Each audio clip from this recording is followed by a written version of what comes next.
کی ایک کلاس سورہ البقرہ دوسرا پارہ اور سورہ البقرہ شریف کی آیت نمبر 234 اس سے ہم نے سٹارٹ کرنا. ٹھیک، مسئلہ چل رہا تھا طلاق کے حوالے سے، یعنی ایک خاندانی حوالے سے جو ضروری مسائل تھے یا احکام تھے ان کا بیان جاری تھا. ان میں سے ایک بیان تو یہ تھا کہ خاوند طلاق دے دے، دوسرا یہ تھا کہ عورت طلاق لے لے. ٹھیک، جب دو خاندانوں کا آپس میں تعلق ہوا تو وہ ایک مرد اور ایک عورت کی وجہ سے ہوا. اب جب تعلق جڑا تو پہلے اس تعلق کے جڑنے کی بات آئی، پھر اس کے ٹوٹنے کی صورت بیان ہوئی. اور ٹوٹنے کی پہلی صورت یہ ہو سکتی ہے کہ خاوند طلاق دے، دوسری یہ ہو سکتی ہے کہ بیوی خلا لے، تیسری کیا ہو سکتی ہے؟ ان دونوں کے تعلق کے ٹوٹنے کی فوت ہو جانا کسی ایک کا. تو چونکہ پہلے وہ مرد کا ہوتا ہے درجہ، تو یہ فوت ہونے میں بھی پہلے مرد ہی کو لیا گیا. ٹھیک ہے، یعنی عورت طلاق نہ لے یا خلا نہ لے بلکہ اس کا خاوند مر جائے تو پھر کیا ہوگا؟ اب وہ بیان ہوتا ہے اس آیت. والذین یتوفون منکم، اور تم میں جو مریں، منکم تم میں، یتوفون مریں، والذین جو اور جو، ویذرون ازواجا، اور بیوی ان کی پہلے نہ مری ہوئی ہو بلکہ بیویاں پیچھے چھوڑ جائیں. ویذرون، یذرون تذرون، یذرون وہ چھوڑ جائیں، تذرون تم چھوڑ جاؤ. اللہ تعالیٰ جل وعلا سورہ قیامہ میں فرماتا ہے وتذرون الآخرہ، تم نے آخرت کو چھوڑ دیا. کلا بل تحبون العاجلہ، بلکہ تم نے دنیا لینے میں جلدی کی. یہ اس کی بھونک ضروری ہوتی ہے. یہ کل تو یہ میں سن رہا تھا رات کو سیرت کی کلاس میں، بہت لمبا، لیکن میری توجہ الحمدللہ ادھر نہیں گئی. اب ہم کیا کریں؟ اللہ کی مخلوق ہے. تو خیر آپ توجہ آگے کرو. وَيَذَرُونَ أَزْوَاجَهُمْ، بیویاں چھوڑ جائیں. يَتَرَبَّصْنَ، تو اب ان بیویوں کو حکم یہ ہے کہ وہ روکے رکھیں. ٹھیک ہے، یا مطلب انتظار کریں. یہ تو لفظ آیا ہے نا قُلْ إِنْ كَانَ آبَاؤُكُمْ وَأَبْنَاؤُكُمْ وَأَزْوَاجُكُمْ وَعَشِيرَتُكُمْ 10ویں پارے میں آخر میں ہے فَتَرَبَّصُوا. اگر یہ ساری چیزیں تمہیں اللہ رسول کی محبت سے زیادہ ان چیزوں کی محبت ہے نا، اور جہاد فی سبیل اللہ سے بھی زیادہ ان کی محبت ہے، یعنی اپنے آباء و اجداد کی، اپنی اولاد کی، اپنی جائیداد کی، اپنے دھن دولت کی، اپنی تجارت کی، تو پھر فتربصوا، انتظار کرو. اسی تربصوا کو یہاں یتربصن بیان ہوا. مطلب چونکہ مردوں کا بیان ہے اور ساتھ میں عورتیں ان کے تحت میں آئی ہیں، لہذا وہ مردوں والا صیغہ جمع مذکر آ گیا. اور یہاں پہ جو کہ صرف عورتوں کی بات تھی تو یہ جمع مؤنث آ گیا. یتربصن، انتظار کرو، انتظار کرواؤ. بِأَنفُسِهِنَّ، اپنی جانوں کو، یعنی اپنی جانوں کو روکے رکھو اس وقت تک. کب تک؟ 4 اشہر، 4 مہینے. خاوند فوت ہو جائے اور عورت اس کی بیوی وہ رہ جائے اور وہ حاملہ بھی نہ ہو. اگر اس کے بطن میں، پیٹ میں کوئی بچہ یا بچی ہو تو پھر تو اس کی مدت یہ 4 مہینے نہیں ہے، اور آگے ساتھ میں واشرہ بھی ہے 10 دنوں پر بھی. صاف پیٹ ہو تو 4 مہینے اور 10 دن تک اس کی عدت ہے. وہ اسی گھر میں رہے گی اور دوسری جگہ نکاح کا پیغام وصول بھی نہیں کرے گی اور بھیجے گی بھی نہیں، اور بناؤ سنگار بھی نہیں کرے گی. ٹھیک ہے، اس کے لیے کچھ یہ باتیں انہوں نے یہاں لکھ بھی دی ہیں کہ نہ وہ نکاح کرے، نہ اپنا مسکن چھوڑے، یعنی جدھر رہتی ہے خاوند کے گھر، نہ بے عذر تیل لگائے، نہ خوشبو لگائے، نہ سنگار کرے، رنگین اور ریشمی کپڑے بھی نہیں پہننے، مہندی بھی نہیں لگائے، نئے نکاح کی بات چیت بھی کھول کر نہ کرے. اور جو ایک اور طلاق ہوتی ہے، ایک رجی ہوتی ہے، ایک بائن ہوتی ہے. بائن وہ ہوتی ہے جس میں نکاح ٹوٹ جاتا ہے. رجی وہ ہے جس میں خاوند واپس کر سکتا ہے، رجوع کر سکتا ہے، لوٹا سکتا ہے بیوی کو. بائن کا بھی یہ حکم ہے، رجی میں یہ نہیں ہے. رجی میں عورت بناؤ سنگار کر سکتی ہے تاکہ خاوند اس کو دوبارہ مائل ہو اور اسے واپس لے آئے. دوسروں کے لیے نہیں. ٹھیک. اچھا چلیں یہ تھوڑا سا آگے درمیان. تو میں عرض کر رہا ہوں کہ وہ خالی پیٹ ہو تب اس کی یہ ہے، اور اگر حاملہ ہو تو وہ اس کا بیان آگے سورۃ طلاق میں آیا ہوا ہے. اس کی تھوڑی سی میں بات کرتا ہوں اتنی کہ اگر خاوند فوت ہوا ہے، ابھی وہ دفن نہیں ہوا، اور اس وقت اللہ تعالیٰ نے اسے اولاد عطا کر دی ہے اپنی بیوی سے، تو شرعی طور پہ وہ بیوی اب اس کی پابند نہیں رہی. میت پڑی ہے، بیوی جا سکتی ہے، شریعت نے اسے نہیں روکا، اخلاقی طور پہ وہ رک جائے تو وہ ایک الگ بات. اور دوسری طرف یہ اتنی چھوٹی ہو جاتی ہے عدت، اور دوسری طرف 9 مہینے تک نہ اولاد ہو تب تک وہ پابند رہے گی اس کی، یہ عدت جاری رہے گی. تو یہاں اس کی بات نہیں ہو رہی، خالی پیٹ والی کی ہو رہی. فَإِذَا بَلَغْنَ أَجَلَهُنَّ، جب وہ مدت پوری کر لیں، یعنی یہی 4 مہینے 10 دن والی. فَلَا جُنَاحَ عَلَيْكُمْ، تو اب تم پر اے عورتوں کے والی ہو، وارث ہو، ولی ہو، جو ان کے سربراہ ہو، تم پر کوئی گناہ نہیں فیما فعلن فی انفسہن، کہ وہ عورت جو اپنے معاملے میں جو بھی کام کرتی ہے، فیصلہ کرتی ہے دوسری جگہ نکاح کرنے کا جو، تو بالمعروف اچھے طریقے سے اگر کرتی ہے تو تم پر کچھ مواخذہ، کچھ گناہ نہیں کہ تم انہیں اس کی اجازت نہ دو. وہ آر سمجھتے تھے اس طرح شروع میں، تو یہ ان کی اس ادا کو نا کاٹنے کے لیے اور درست کرنے کے لیے یہ فرمایا گیا. واللہ بما تعملون خبیر، اللہ تعالیٰ کو تمہارے تمام کاموں کی خبر ہے. مطلب جو بھی تم کرو گے تو وہ دیکھ رہا ہے، تو اس لیے پھر اس کے ڈر کے کرو، صحیح کرو. ولا جناح علیکم، اور تم پر گناہ نہیں، یہ اب ان عورتوں کے حوالے سے، اور تم پر گناہ نہیں اس بات میں فیما اردتم بہی، ہاں جی، من خطبۃ النساء، کہ جو پردہ رکھ کے تم عورتوں کے نکاح کا پیام دو. مردوں کو کہا جا رہا ہے کہ پردے میں تم پیغام نکاح بھیج دو تو اس میں کچھ نہیں ہے گناہ. او اکننتم فی انفسکم، یا اپنے دل میں چھپا رکھو.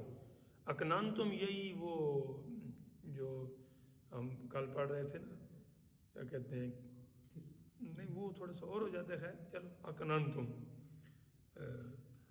چھپا کے رکھنے والا اس سے مراد ہے، یا اپنے دل میں چھپا کے رکھو. علم اللہ انکم، اللہ تعالیٰ تو جانتا ہے نا تمہیں، ستذکرونہن، کہ اب وہ تمہیں یاد آئیں گی. خاص طور پہ خاوند کی طرف سے بات ہے اور پھر دوسرے بھی آگے. ولیکن لا تواعدوہن سرا، لیکن خفیہ پکا وعدہ اس کے ساتھ نہیں کرنا کہ میں تیرے ساتھ نکاح کروں گا اس عدت کی مدت میں. ویسے تو پھر ظاہر ہوگا ہی نا، لیکن ان عدت کے دنوں میں خفیہ پیغام بھی نہیں بھیجنا. بس دل میں یہ خواہش رکھ سکتے ہو، اور مردوں کو کہا جا رہا ہے، اور عورت کو بھی یہی حکم ہے کہ وہ بھی اس طرح کی کوئی چول نہ دکھائے ادھر ان ایام میں خاص طور پر. الا ان تقولوا قولا معروفا، ہاں کوئی اچھی بات اگر وہ اس کے ساتھ تم کرو تو اس میں حرج نہیں. مثلا آپ بہت اچھے لوگ ہو، آپ بہت اچھے ہو، اس طرح کے جو ہمارے جملے ہیں ویسے اس میں، لیکن صاف وہ بات ان دنوں میں نہیں کر سکتے. ولا تعزموا عقدۃ النکاح، اور نکاح کی گرہ پکی نہ کرو. عقدہ گرہ ہوتی ہے یہ جو گانٹھ ہم باندھتے ہیں، اور نکاح تو خود نکاح ہو گیا، نکاح کا معنی بھی عقد ہے، تو عقد بھی پھر وہی گرہ ہی ہوگی.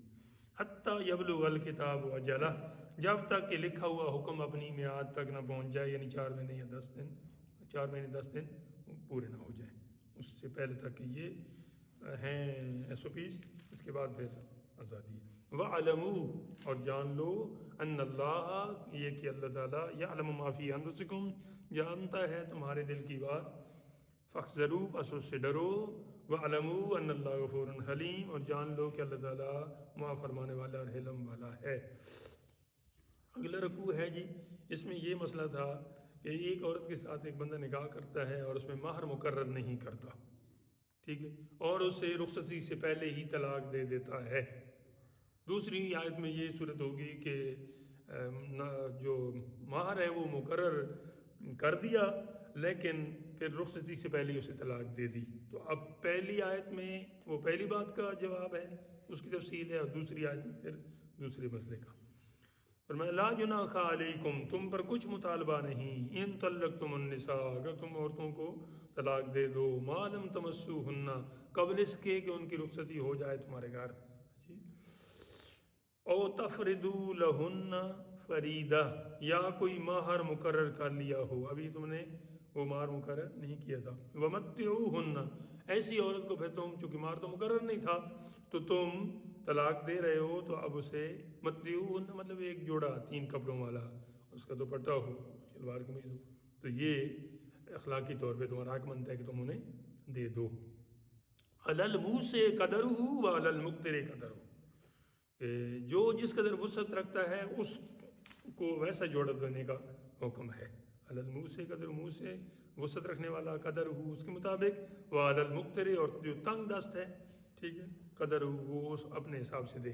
مطعم بالمعروف، حسب دستور، یعنی اچھے طریقے سے جو کچھ برتنے کی چیز ہے یہ اسے دے دو بیوی کو جس کو طلاق دی ہے، قبل اس کے کہ اس کو رخصتی اس کی ہوتی، تمہاری نسبت اس کے ساتھ لگی ہے نا، تو اب اس کا کچھ جوڑتے ہوئے تو سارے اچھا جوڑتے ہیں، چھوڑتے بھی اچھا چھوڑنے کا مزہ ہے نا۔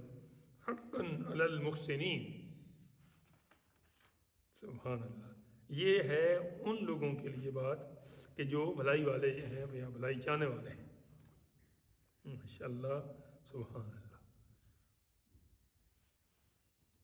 گستاخی معاف جناب، گستاخی معاف، اللہ سلامت رکھے۔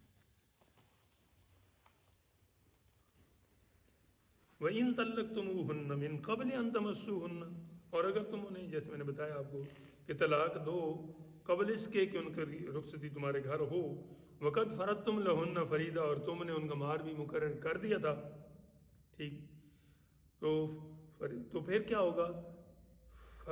فَنِصْفُ مَا فَرَضْتُمْ، تو آدھا پھر جو مال ہے، چونکہ تم نے ان سے پورا فائدہ تو نہیں اٹھایا، ابھی رخصتی ہوئی نہیں تھی اور پہلے طلاق کی نوبت آ گئی، تو اب جو مہر مقرر تھا اس میں سے آدھا ہونے دو، ٹھیک ہے، پہلے نہیں مقرر کیا تھا اس وقت اگر طلاق کی صورت ہو گئی تھی تو وہ پھر تھا ایک جوڑا کپڑوں کا 3 پیس کا، 3 پیس سوٹ جو ہوتا ہے، جو بندہ جتنی وسعت رکھتا ہے اس حساب سے دے گا نا، جتنا مہنگا یا سستا لے سکتا ہے اسی کے مطابق کرے گا۔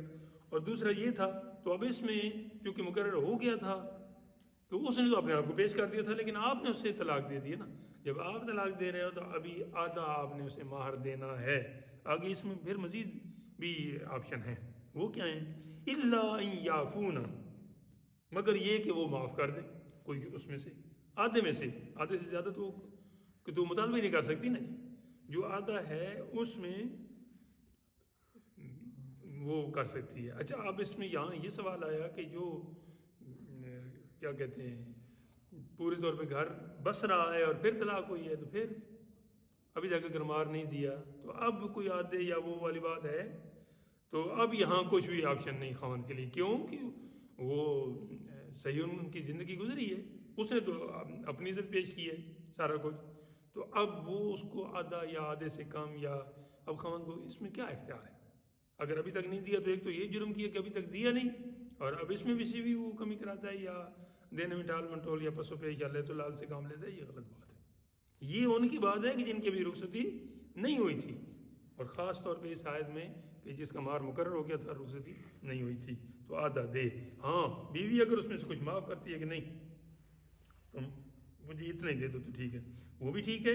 اور دوسرا آپشن یہ ہے، او یعفو الذی بیدہ عقدۃ النکاح، یا جس کے ہاتھ میں نکاح کی گرہ ہے یعنی خامند، وہ اگر آدھے سے کچھ زیادہ دینا چاہتا ہے تو بھی ٹھیک ہے، آدھا تو دینا ہی دینا ہے، آدھے سے کم بیوی کی چوائس پہ دیا جا سکتا ہے، آدھے سے زیادہ خامند جو ہے وہ دے۔ اور اگلی جملے میں تو اور بھی آگے کی بات کی ہے، وَأَن تَعْفُوا اقرب للتقوی، اور اے مردو تمہارا زیادہ دینا پرہیزگاری کے زیادہ نزدیک ہے، یعنی تم آدھا کیوں دیتے ہو، سارا ہی دے دو۔ تو اس کی بھی نا یہاں پہ تحسین کی گئی ہے اور ترغیب بھی ایک قسم کی دلائی گئی ہے، ٹھیک۔ آگے وَلَا تَنْسَوُا الْفَضْلَ بَيْنَكُمْ، اور ہاں یہ جو تم دے رہے ہو تو یہ احسان کی ایک صورت ہے، اور تم احسان کرنے میں، لوگوں کے ساتھ بھلائی کرنے میں، عام بھی اور آپس میں، بینکم میاں بیوی، ابھی نہیں رہے تو تھے تو صحیح نا. تو آپس میں ایک دوسرے پر احسان کرنا نہ بھولو. مطلب یہ نہیں کہ اسے یاد رکھو اور جب وہ کوئی سامنے آئے تو اسے یہ ڈھونگا لگا دو کہ میں نے فلاں موقع پہ تیرے پر احسان کیا تھا. ایسا یاد نہ رکھو. مطلب یاد رکھنے کا یا حکم یاد رکھنے کا اس لیے دیا جا رہا ہے کہ جیسے تم پہلے احسان کرتے تھے اسی طرح اب بھی آپس میں بھی اور باقی لوگوں کے ساتھ بھی احسان کرنا نہ بھولو. احسان کیا کرو. وہ احسان کی ترغیب دلائی جا رہی ہے. ان اللہ بما تعملون بصیر. اس میں بھی ترغیب ہے کہ بے شک اللہ تعالیٰ تمہارے کام دیکھ رہا ہے. یعنی کوئی دیکھے نہ دیکھے شبیر تو دیکھے گا. شبیر کا رب تو دیکھے گا. رب تعالیٰ تو تمہیں دیکھ رہا ہے نا تمہارے دل میں کیا ہے اور تمہارے عمل کیا ہے. اگر کسی نے اس کو اچھا نہیں کہا یا کسی نے تمہیں صلہ نہیں دیا کوئی بات نہیں, یہ نہیں دے سکتے, لیکن جو دینے والا ہے وہ دیکھ رہا ہے. اگر تم نے اچھی خلوص نیت سے کسی کے ساتھ کوئی بھی بھلائی کی چھوٹی یا بڑی تو وہ تمہیں ضرور اس کا بدلہ دے گا. یہ ان اللہ بما تعملون بصیر کہہ کے فرما کے یہ بھی ایک تسلی دے دی کہ تم جو بھی کام کرو اللہ کو دکھانے کے لیے کرو. تم اس کے لیے کرو گے یا نہیں کرو گے وہ پھر بھی دیکھ رہا ہے, تو بہتر نہیں ہے کہ اس کے لیے کرو. آگے جی درمیان میں نماز کی بات آ گئی. اب یہ کیا طلاق کی بات چل رہی تھی, نکاح کی بات چل رہی تھی, پھر خاوند کے یا بیوی کے مرنے کی بات چل رہی تھی اور درمیان میں نماز کی بات آ گئی. یہ نماز کی بات بزرگ لکھتے ہیں یہاں پہ اس لیے آئی ہے کہ یہ جو اولاد تمہیں عطا ہو رہی ہے یا یہ تمہارے متعلقہ تمہاری بیویاں یا تم ان کے خاوند, یہ سارے یہ نماز جو ہے نا اس کی تلقین کرنا اپنوں کو ہرگز نہ بھولو. مطلب یہ خود بھی یاد رکھو اور ان کو بھی یاد رکھو کہ یہ نماز جو ہے تمہیں کہا جا رہا ہے کہ نماز کی حفاظت کرو. جب تم نماز کی حفاظت کرو گے تو نماز تمہارے دین کی اور تمہارے ایمان کی حفاظت کرے گی, اور جب ایمان کی حفاظت ہو جائے گی تو تم کامیاب ہو. حافظوا علی الصلوات, نمازوں کی حفاظت کرو. والصلاۃ الوسطیٰ, اور درمیانی نماز کی خاص طور پہ ہمارے امام صاحب کے نزدیک اور جمہور جو صحابہ پاک ہیں اوپر جا کے رضوان اللہ علیہم اجمعین ان کا یہی یہاں پہ موقف ہے کہ یہاں وسطیٰ سے مراد نماز عصر ہے. ویسے حدیث پاک کی روح سے ساری نمازوں کو نماز وسطیٰ کا جو ہے نا وہ کچھ نہ کچھ دلائل اس کے ملتے ہیں, لیکن جمہور عصر کی نماز کی طرف گئے ہیں کہ یہ ایک جو ہے وہ کیا کہتے ہیں اس کی صبح کی اور ظہر کی ایک طرف ہو گئی اور ایک طرف مغرب اور عشاء کی. وہ یعنی یہ صبح کی اور ظہر کی دن کی ہو گئیں اور جو مغرب اور عشاء یہ رات کی ہو گئیں. تو یہ درمیان میں ہے کہ ایک میں دن ختم ہو رہا ہے اور رات آ رہی ہے اور یہ درمیان میں, تو اس کو ظاہری طور پہ یہ ٹھیک ہے. حضرت ام المومنین سیدہ عائشہ صدیقہ رضی اللہ عنہا بھی اسی طرف گئی ہیں, لیکن میں نے عرض کیا کہ دوسری نمازوں کو بھی نماز وسطیٰ کے لیے کچھ نہ کچھ دلائل ان پہ علماء نے پیش کیے ہیں. جمہور اس طرف گئے ہیں, لہذا ہم آگے جاتے ہیں. وسطیٰ سے مراد درمیانی بھی ہے, وسطیٰ سے مراد کیا کہتے ہیں افضل بھی ہے. ٹھیک, تو آگے وقوموا للہ قانتین, اور کھڑے ہو اللہ کے حضور ادب سے. یہاں سے علماء نے ثابت کیا کہ نماز میں قیام جو ہے وہ فرض ہے, نفلوں میں فرض نہیں ہے, اور باقی واجبوں میں سنتوں میں اور فرضوں میں بلا عذر بیٹھ کے نماز آپ کی نہیں. میں دیکھا ہے اکثر لوگوں کو, بچوں کو بھی اور بڑوں کو بھی اور بوڑھوں کو بھی, کہ ویسے گلیوں میں اور شہروں میں اور بازاروں میں بھاگتے ہیں اور نماز بیٹھ کے پڑھتے ہیں. کرسی تو چلو خیر ہو, تو ان کے گھٹنوں کی تکلیف ہوگی, نیچے بیٹھ جاتے ہیں باقاعدہ اس لیے بیٹھ کے نفل پڑھتے ہیں. تو اللہ تعالیٰ توفیق دے. پتہ نہیں ہم اس عمر میں پہنچیں گے تو کیا کریں گے, لیکن اللہ تعالیٰ سے توفیق مانگنی چاہیے. اللہ تعالیٰ پورے طور پہ نا ہمیں اپنی یاد کی توفیق دے. اچھا, آگے نماز کے حوالے سے آگے تھوڑی سی بات چلائی. فرمایا فَإِنْ خِفْتُمْ, پھر اگر تمہیں خوف ہو یعنی خوف کی عالم ہو, فَرِجَالًا أَوْ رُكْبَانًا, رجالن پیدل چلنا پیادہ, ٹھیک ہے, اور رکبانًا یا سوار ہو کے جیسے بھی بن پڑے یہ نماز کی طرف آؤ. فَإِذَا أَمِنْتُمْ, پھر جب اطمینان سے ہو تو فَاذْكُرُوا اللَّهَ, اللہ کا ذکر کرو, كَمَا عَلَّمَكُمْ, جیسے اس نے تمہیں تعلیم فرمایا ہے, مَا لَمْ تَكُونُوا تَعْلَمُونَ, جو تم نہ جانتے تھے ویسے. آگے خاوند مر جائے تو جو عورت کے حوالے سے اس پر چیز ضروری تھی شروع میں, بعد میں منسوخ ہو گئی, لیکن کیونکہ اب یہ آیت تلاوت کے لحاظ سے ہے, حکم اس پر نہیں ہے, اب حکم اس کا نہیں چل رہا, حکم منسوخ ہو گیا لیکن تلاوت اس کی ہے. تو یہ اب وہ آیت آ رہی ہے, وَالَّذِينَ يُتَوَفَّوْنَ مِنْكُمْ, اور جو تم میں سے مریں, وَيَذَرُونَ أَزْوَاجًا اور بیویاں چھوڑ جائیں. پہلی آیت بھی ایسی تھی نا 234 جو پڑھی تھی، ابھی یہ آیت نمبر 240 ہے. تو ایسی حالت میں کہ خاوند مر جائیں اور بیویاں ہوں تو خاوندوں کو چاہیے کہ مرنے سے پہلے کیا کریں؟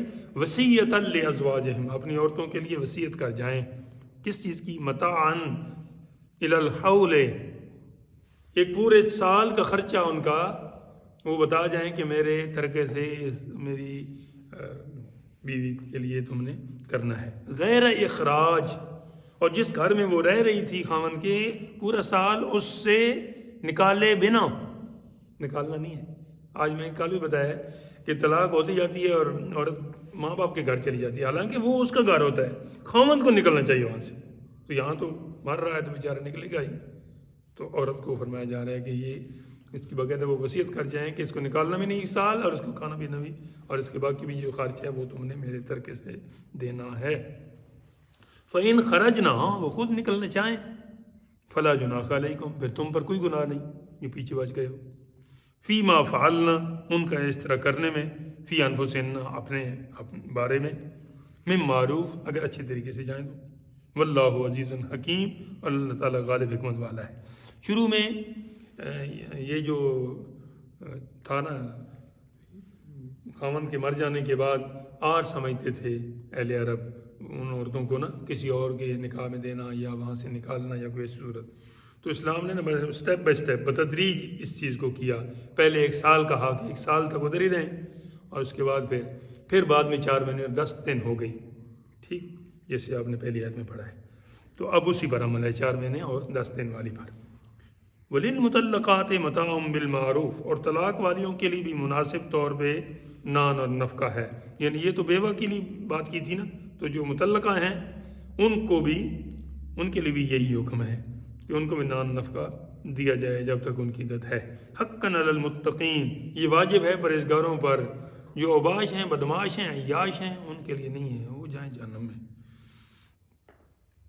کذالک یبین اللہ لکم آیاتہ، اسی طرح، یا پھر اللہ تعالیٰ نے ہدایت بھی دے دی، اسی طرح اللہ تعالیٰ واضح فرماتا ہے لکم، تمہارے لیے، آیات ہی، اپنی آیتیں، لعلکم تعقلون، تاکہ تم عقل رکھو، تم سمجھ اور بوجھ رکھو. اب یہاں پہ روکتے ہیں جی. وآخر دعوانا الحمدللہ رب العالمین.